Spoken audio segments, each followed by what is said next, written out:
बिस्मिल्लाहिर्रहमानिर्रहीम। तमाम तारीफ़ें अल्लाह ताला के लिए हैं जो तमाम जहानों का पालने वाला है। सवाल पूछा गया है, ख्वाजा सिराज किसे कहते हैं? इनके बारे में शरई अहकामात क्या हैं? क्या वो मर्दों में शामिल हैं या औरतों में? विरासत में हिस्सा किस तरह दिया जाएगा? नीज़ इनके निकाह जनाजा के बारे में शरीयत क्या कहती है? तफसीली जवाब दरकार है। बिस्मिल्लाहिर्रहमानिर्रहीम।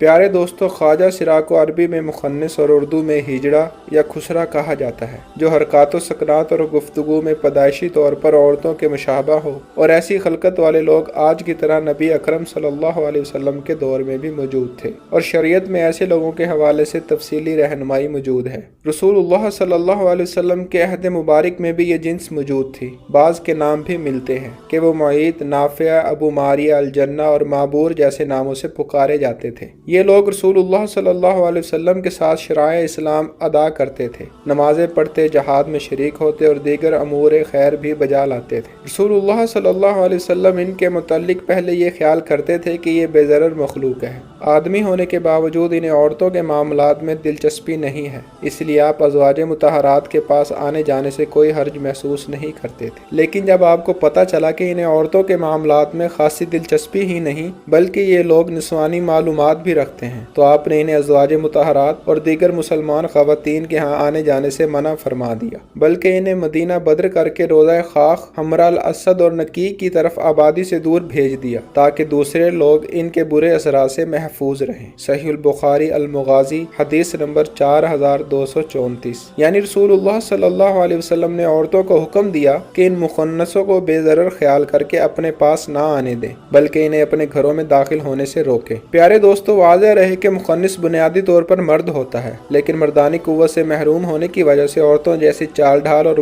गुफ्तार अख्तियार किए होता है। ये आदात अगर पैदाइशी हैं तो इन्हें छोड़ना होगा, अगर पैदाइशी नहीं बल्कि तकल्लुफ़ के साथ इन्हें अख्तियार किया गया है तो रसूलुल्लाह सल्लल्लाहु अलैहि वसल्लम ने इस अख्तियार पर लानत फरमाई है। अहादीस मुलाहज़ा फरमाएं। सहीह बुखारी किताब लिबास का बयान हदीस नंबर 5885। इब्ने अब्बास रज़ी अल्लाह ताला अन्हु ने बयान किया है कि रसूलुल्लाह सल्लल्लाहु अलैहि वसल्लम ने इन मर्दों पर लानत भेजी जो औरतों जैसा चाल चलन अख्तियार करें, और इन औरतों पर लानत भेजी जो मर्दों जैसा चाल चलन अख्तियार करें। बलूगत से पहले इसके लड़के या लड़की होने की पहचान इनके पेशाब करने से हो सकती है, और बलूगत के बाद इनकी दाढ़ी या छाती से पहचाना जा सकता है। बहर सूरत वो शरई अहकाम का पाबंद है। अगर मर्द है तो मर्दों जैसे और अगर औरत है तो औरतों के अहकाम पर अमल किया जाए। मुखन्नस हिजड़े की विरासत का क्या हुक्म है? मुखन्नस के बारे में बलूगत से पहले शुबह है कि वो मुज़क्कर है या मोनस, क्योंकि इसके दो आले होते हैं, एक औरत वाला और दूसरा मर्द वाला। लेकिन बालिग होने के बाद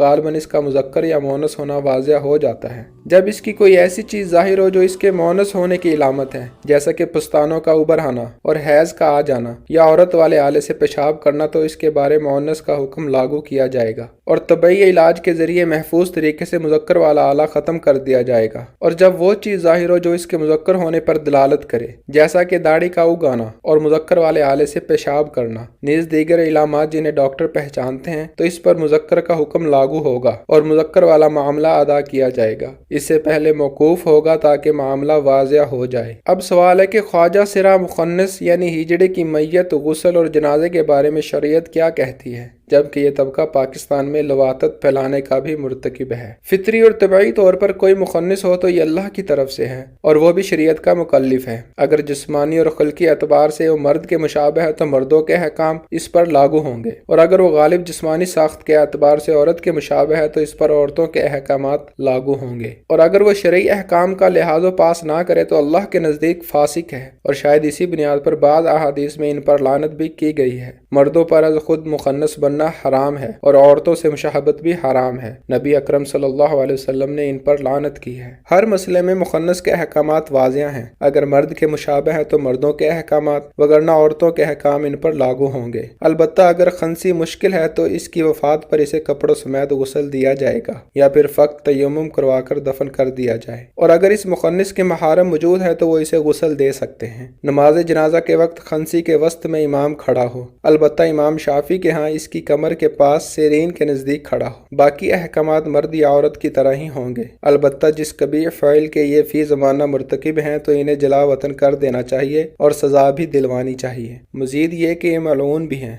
کیونکہ قصدن عورتوں سے مشابہت اختیار کرتے ہیں۔ واللہ عالم۔ آگے سوال ہے کہ ان کے دفن کا طریقہ کیا ہے؟ دفن کا طریقہ بھی مسلمان مرد و عورت کی طرح ہی ہے۔ پیارے دوستو، نوٹ فرما لے، جو فطری طور پر مخنث ہو ان پر کوئی گناہ نہیں، مگر جو ہجڑا بن جاتے ہیں وہ ملعون ہیں، انہیں توبہ کرنا چاہیے۔ پیارے دوستو، خلاصہ یہ کہ جان بوجھ کر ہجڑا وغیرہ بننے والے پر نبی اکرم صلی اللہ علیہ وسلم نے لعنت فرمائی ہے، اور جو پیدائشی ایسے ہیں تو اس پر کوئی گناہ نہیں۔ اور مرد کی علامات رکھنے والے پر مرد کے احکامات لاگو ہوں گے، اور عورتوں کی علامات رکھنے والی پر عورت کے احکامات لاگو ہوں گے، جو کہ بالغ ہونے کے بعد ظاہر ہو جاتے ہیں، اور جن کی کوئی علامات نہ ہو تو ان کے رجحان کے مطابق ان پر احکامات لاگو ہوں گے، یعنی ان سے پوچھا جائے گا کہ وہ مردوں والے خیالات رکھتا ہے یا عورتوں والے، تو جس طرف اس کا فطری رجحان ہو اس جنس کے احکامات اس پر لاگو ہوں گے۔ واللہ تعالی عالم بالصواب۔ اللہ تبارک و تعالی ہمیں دین کو سمجھنے کی اور دین پر عمل کرنے کی توفیق عطا فرمائے، آمین یا رب العالمین۔